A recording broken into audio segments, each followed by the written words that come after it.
El purgatorio es un concepto religioso muy polémico con especial presencia en la teología católica y la copta, y se define como un estado transitorio de purificación y expiación.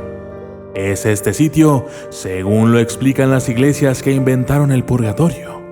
Después de la muerte, las personas fallecidas sin pecado mortal pero que han cometido pecados leves no perdonados o graves ya perdonados en vida, pero sin satisfacción penitencial de parte del creyente, tienen que purificarse de estas manchas a causa de la pena temporal contraída para poder acceder a la visión beatífica de Dios. Debido a que todo aquel que entra en el purgatorio terminará entrando al cielo tarde o temprano, el purgatorio no es una forma de infierno. Las plegarias a Dios por los muertos, la celebración de Eucaristías y las indulgencias pueden acortar la estadía de una o varias almas que estén en dicho estado. Imagínense que ustedes pudieran comprar un certificado de la iglesia por adelantado para obtener el perdón de un pecado que ustedes quisieran cometer y que todavía no lo han hecho. O que después de haberlo consumado, no pagaríamos ninguna pena porque compramos la indulgencia papal. Esta fue la política de la Iglesia Católica por un largo tiempo, que la llevó a una reforma. Para los luteranos, el purgatorio fue un invento del Vaticano para cobrarle a su feligresía oro y plata, para quitarles años de castigo o sencillamente ir directamente al cielo ya con sus pecados perdonados gracias a la compra a la iglesia de unas cuantas indulgencias.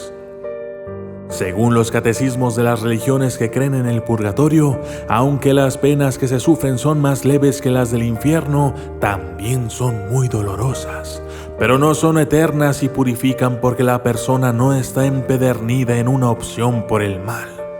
Por eso el purgatorio es la purificación final de los elegidos, la última etapa de la santificación. Uno de los máximos diferenciales del cristianismo frente a otras opciones religiosas es el perdón de los pecados en vida mediante la absolución gracias al sacramento de la confesión, que reduce el tiempo en el purgatorio.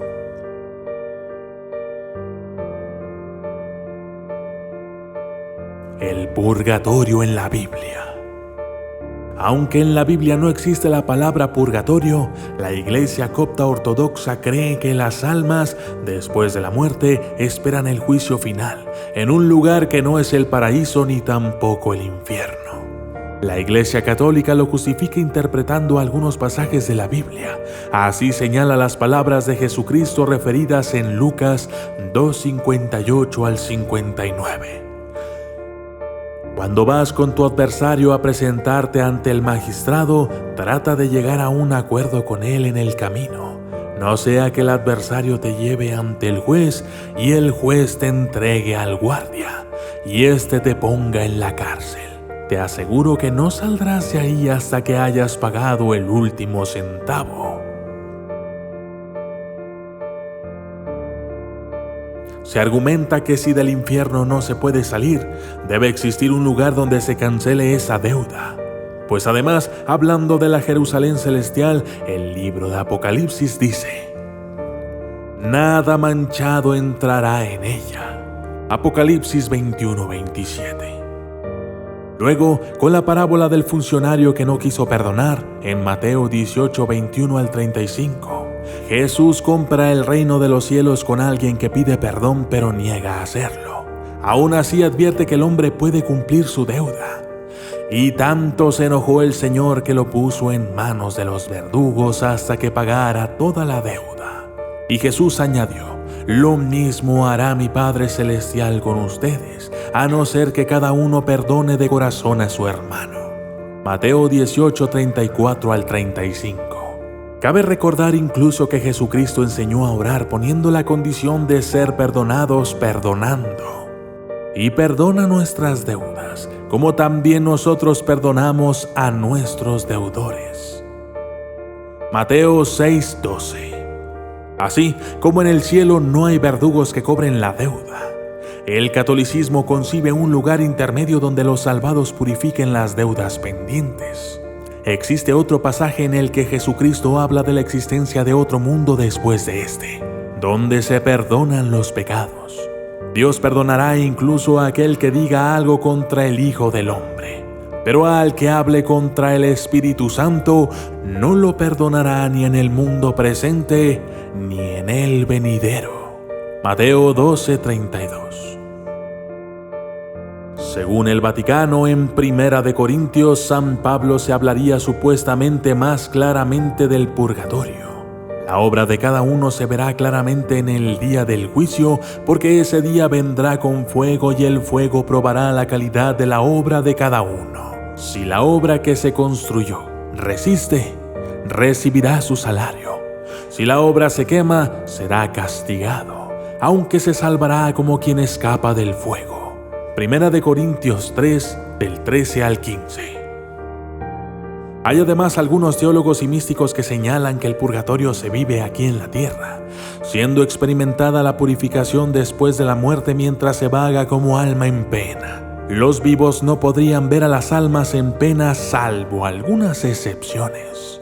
En este sentido, el alma en pena pareciera corresponder al concepto de fantasma.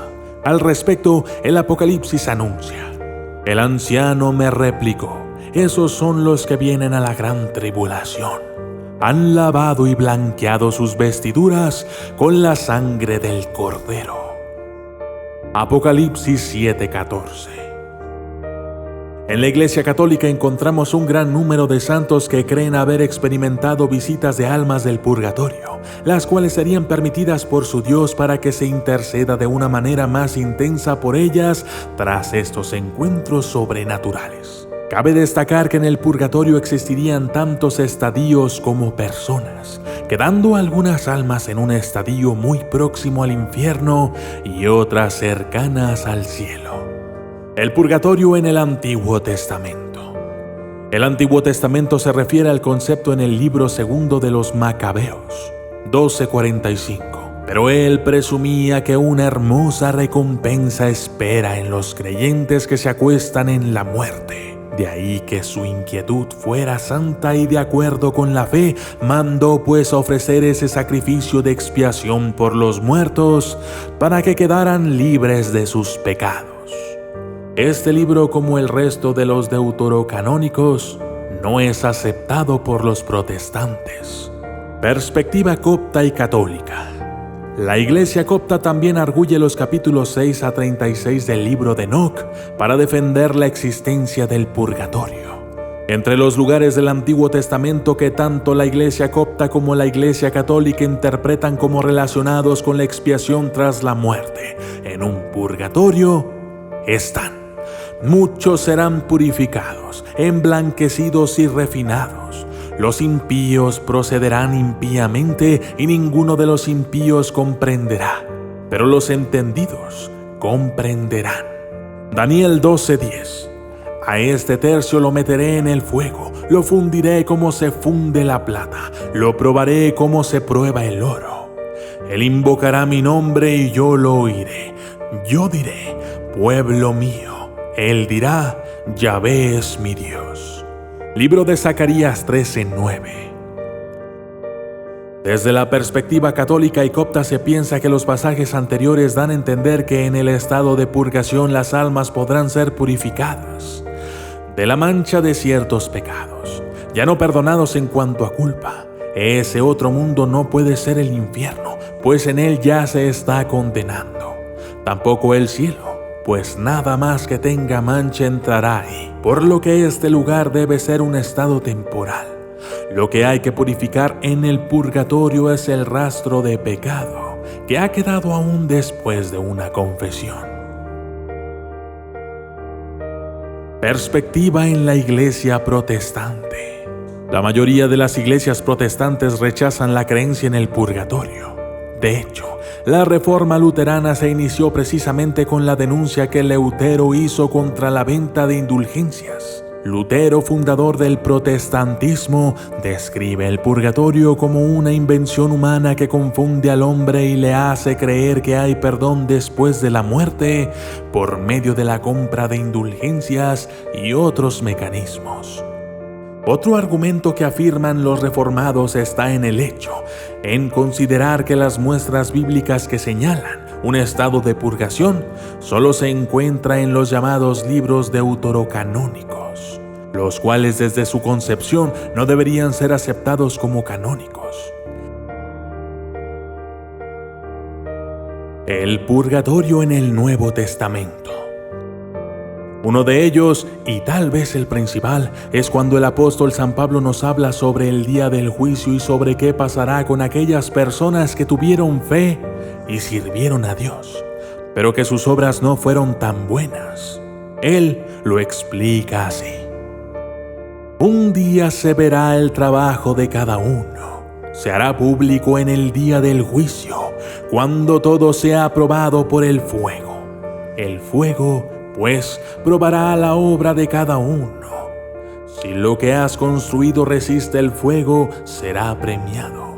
Pero si la obra se convierte en cenizas, el obrero tendrá que pagar. Se salvará, pero no sin pasar por el fuego. Primera de Corintios 3, del 13 al 15. Notemos dos aspectos fundamentales de lo que San Pablo quiere enseñar acerca de un creyente en Dios. En primer lugar, afirma que si la obra resiste al ser examinada, la persona se salvará. En este caso se está refiriendo a un cristiano que va directamente a salvarse sin necesidad de pasar por una purificación. Pero inmediatamente agrega que hay otra situación donde la obra de la persona no resistió el juicio y no dice que se va a condenar, sino que ese cristiano tendrá que pagar o ser castigado y entonces, solo entonces, se salvará, pero como quien pasa por el fuego. Al seguir estudiando la Biblia sobre este tema, encontramos que la existencia del purgatorio es una consecuencia lógica de la santidad de Dios, pues si Él es 3 veces santo, o sea, la plenitud de la santidad y perfección, entonces quienes estén junto a Él también deben serlo.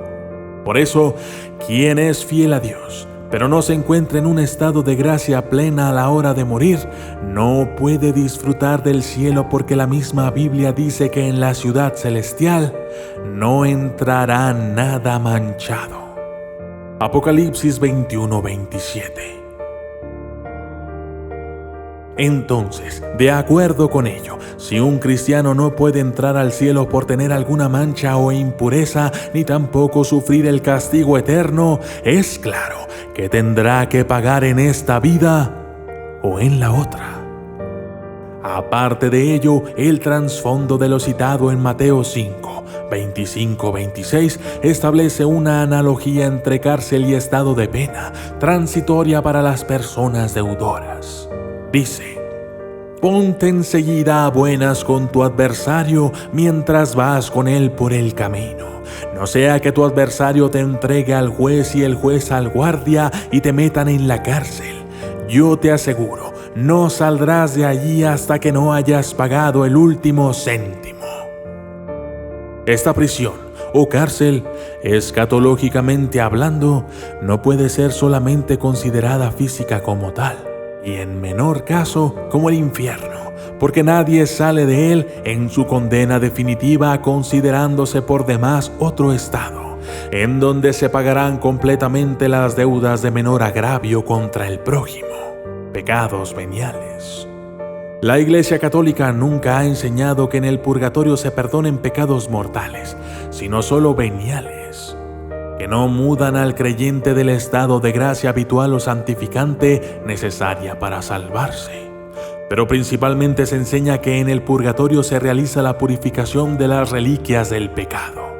Los protestantes consideran que la doctrina del purgatorio disminuye la gracia salvadora de Cristo. Sin embargo, esta es una concepción limitada de lo que realmente ella testifica, ya que su enfoque como tal no está en reducir el alcance del poder salvador de Dios, sino en nuestra respuesta a Él como seres libres. Otro lugar que responde de forma similar es el Amistagan o Hamestagan del zoroastranismo, donde las almas de los que presentan un balance equilibrado entre sus buenas y sus malas obras reciben la oportunidad. Esta es la principal divergencia contra el purgatorio cristiano, que necesitan para ganar un sitio en el cielo. El purgatorio en la cultura. Existen numerosas manifestaciones artísticas relativas al purgatorio, como pueden ser edificios, vidrieras, tallas, retablos, varas de mando de las diversas cofradías, cuadros, obras de orfebrería, y así tenemos muestras iconográficas del purgatorio en todo tipo de manifestaciones artísticas. Dante Alighieri menciona al purgatorio en su obra máxima La Divina Comedia. Es una de las 3 partes de su obra y lo imagina como una montaña dividida en 7 rellanos donde las ánimas purgan un pecado distinto, y en la cima se encuentra el paraíso terrenal. Pedro Calderón de la Barca escribió una comedia intitulada El Purgatorio de San Patricio, basada en leyendas populares acerca del santo y referencias al purgatorio. La novela de La ciudad del gran rey de Óscar Esquivias se ambienta en el purgatorio. En la novela japonesa Umineko no Naku Koroni, la bruja Beatriz es capaz de invocar a las 7 hermanas del purgatorio y cada una representa un pecado capital. En la actualidad, en la iglesia del Sagrado Corazón del Sufragio, en Roma, se encuentran algunas reliquias, objetos y testimonios sobre las almas purgantes. Yo soy el documentalista y esto fue El Purgatorio.